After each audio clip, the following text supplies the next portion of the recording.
Hey guys, welcome back. Aaron here, Simon Says Farms, and in this video we're gonna mow the lawn. Actually, not that lawn, that one. See how tall that is? Yeah, we're gonna mow that.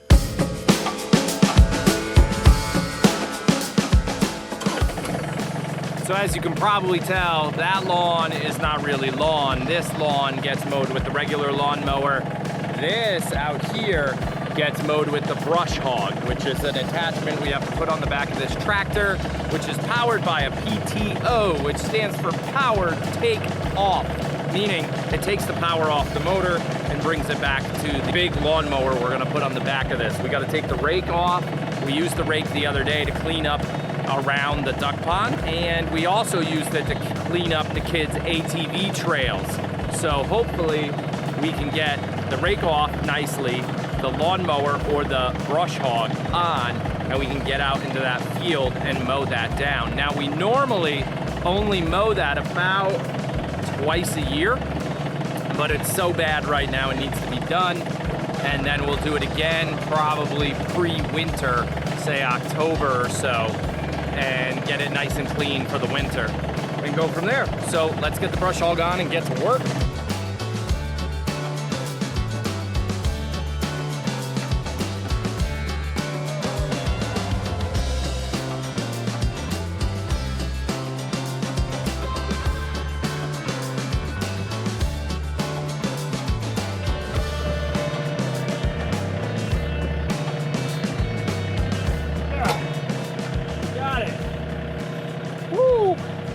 That's not fun.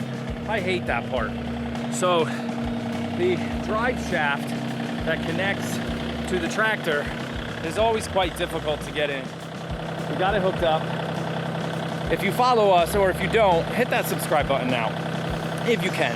That would be great. I'll wait. Okay, thank you.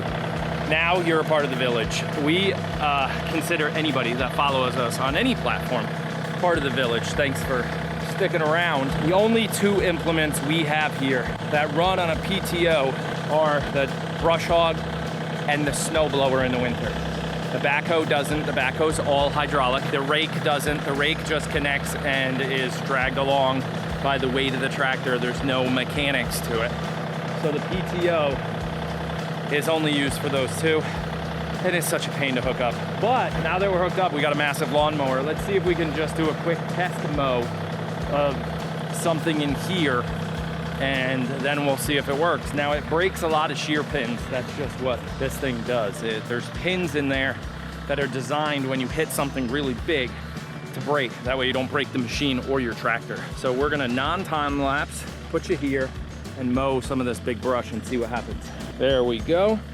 Right there looks good.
We're gonna fix it. I don't like where I hooked up on the rear PTO, on the rear 3-point hitch. I hooked up way up here.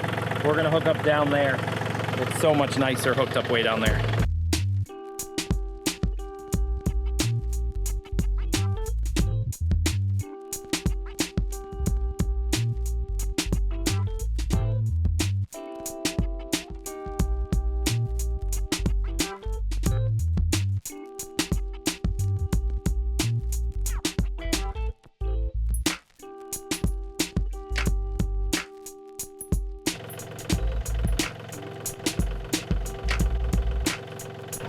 really. See how much higher I got it? That's because we're connected at the bottom. Ugh. It took me 20 minutes alone to connect one side.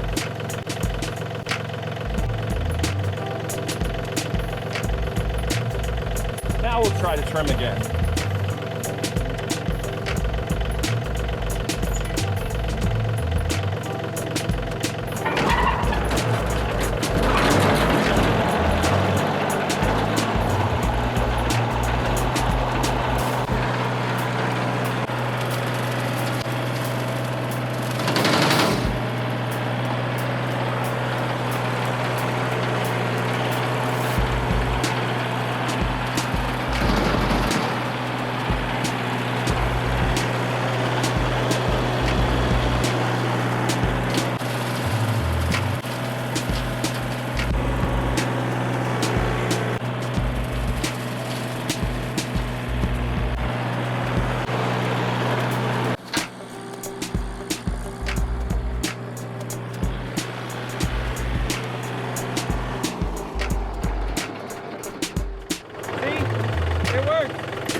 Time to go trim the other field.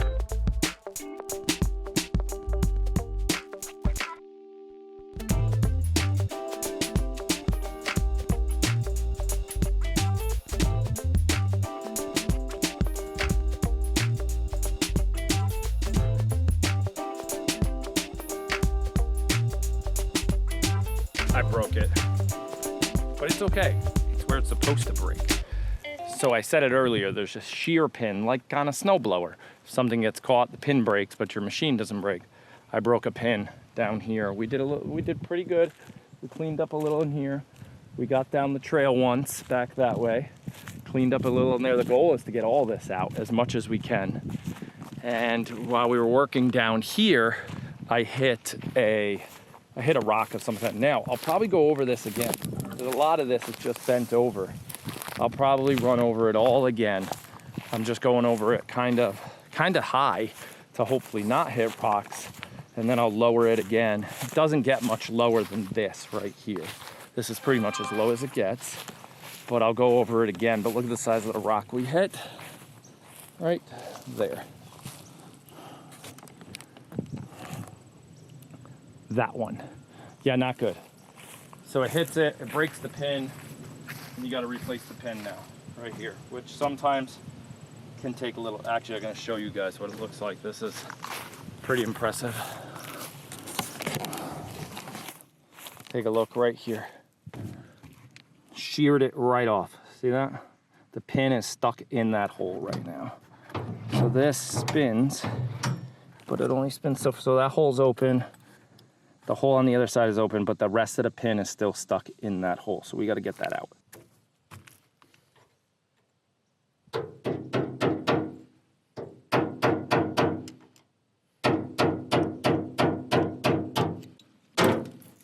There it is. Broken off on both sides completely.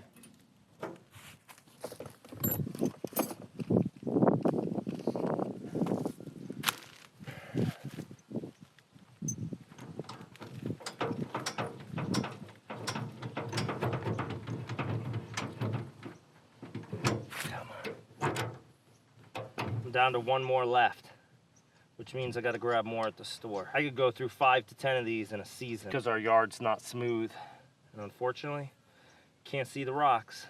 I try the best, can't see them. Somewhere I have a cover. There it is. That cover's supposed to stay there so nobody gets hurt. It might stay there while we drive.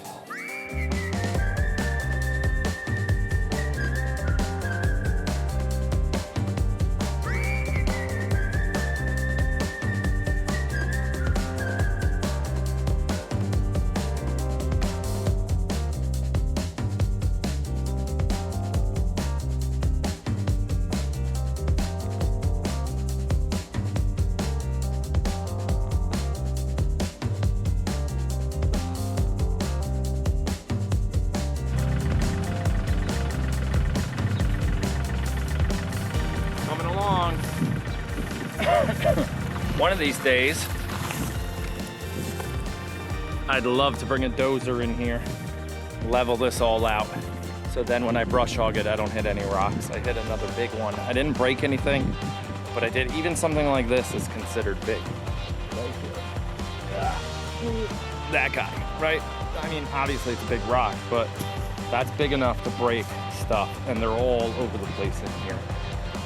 So bringing in a bulldozer one day to level this all out, which we did once years ago. We just didn't have the money at the time to not only to turn it into this. We didn't have it to turn it into more grass, like clean, easy to maintain. And plus the kids want to ride ATVs, but bringing a dozer to actually maybe make a real ATV course or a dirt bike track or something, get rid of all these nasty rocks so we can mow in between someday.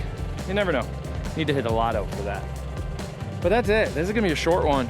That's it, just mowing the lawn today with the big rusty red. That's what we'll call it, rusty red. Bought it off of Craigslist years ago, 8 years ago or so. Still works. It's not the best, but it works. Hit the button, subscribe, and we'll see you later.